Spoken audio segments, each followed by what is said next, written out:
Hello and welcome to Sobrix. I'm Adam and this is Sobrix. This is my channel for reviewing Lego sets and building them and other Lego related stuff. In this video it is day 15, so we are taking another look at the Lego Marvel Spider-Man 2024 Advent Calendar set number 76293, 246 pieces. I paid $30, it retails for $45, and like I said, we are on day 15.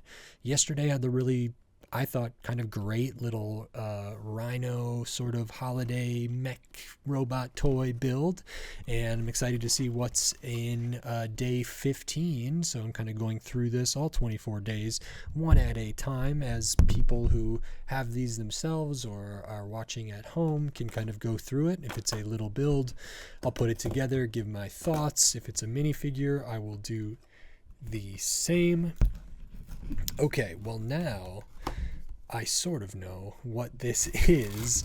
When I did not know the first time I kind of encountered this, a little bit, well, I'll kind of leave my thoughts to the end when I'm done building, because I'm not sure if I'm the biggest fan of what is being done here.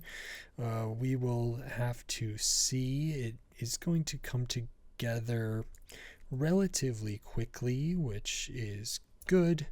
Not super complicated. It is nice in its own way, similar to another build that was in this set, which I will kind of show as we go here, because it is, well, I might say very similar in a way that I wish it wasn't so similar, but that is just the nature of this, and it is again referencing something that I'm aware of that is in the Lego Marvel Spider-Man canon, so to speak. So here we have the Peter Parker version of the Spider-Man kind of sports car. Now, this is very similar to the Miles Morales one, and as I looked, the Miles Morales one was in a set with Morbius, and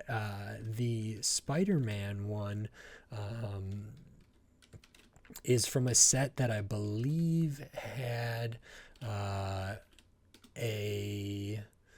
I can't remember. I think it had the Venomized Green Goblin. And I really liked that. I liked seeing the Venomized glider for the Goblin and everything else. And the car itself was okay. I thought that set was a little bit overpriced. And we can see here that these are very close to each other. Now, they're not identical.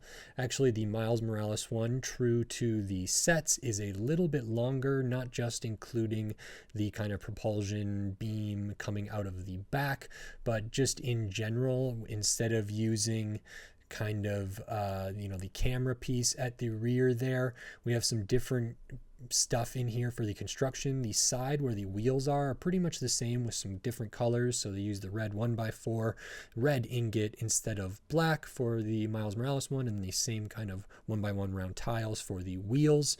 We do use one of those kind of 2/3 of a brick piece in there with the hollow stud on the side, brick, and then 2 brackets, both going up top, so we can kind of see that extra layer of red there. Then another stud on the side, brick at the rear. This one had one of those like 2/3 brick that's like more curved and has a stud on the side. This one doesn't have any studs on the side, and then it had that kind of camera piece there. So very similar in shape, not identical. It does have kind of an element where like it's a little more squashed up front, and then the kind of cabin, the window, the windscreen, and the hatchback here, which is represented by the kind of blue cheese wedge, as well as these like light blue translucent pieces, is a little bit raised up because of the bracket use. I actually think that's a nice subtle distinction between these. If you were to look at these sets side by side, the full like play scale version of these sets, there would be a lot, I would say, more noticeable differences between the two, and the differences here are captured somewhat. The reason I was initially a little bit suspect about this is just how similar it is to this one, and I suppose it makes sense. They're both kind of super micro versions of different Lego Marvel Spider-Man cars that came out in the last year or few years, so it's nice to have them represented here. They are just, I guess, somewhat necessarily very similar to each other when we're building at this scale, and the kind of base models are pretty similar. I'm more okay with this than I thought I was going to be, and this is an interesting set, the play scale one, because like I said, it has that venomized Green Goblin, which I think is really, really cool, and I would like to see more venomized characters in minifig form, which would be nice. Of course, we have a little extra pieces there, and that is it for day 15. I like that more than I thought I would, even after seeing what it was going to be, so that's always fun, and so I like that. If you like this video, please click the thumbs up and give it a like. If you like my other videos, click the subscribe button down below so you can stay up to date on all the Lego videos I'll be doing here in the future, including the rest of the Lego Marvel Spider-Man 2024 Advent Calendar, as well as the Star Wars 2024 Advent Calendar with Lego, and then tons of other Lego sets. So if you're not subscribed, maybe consider subscribing. It helps me a lot, means a lot to me, so thank you very much. And with all that said, until next time, thanks, bye.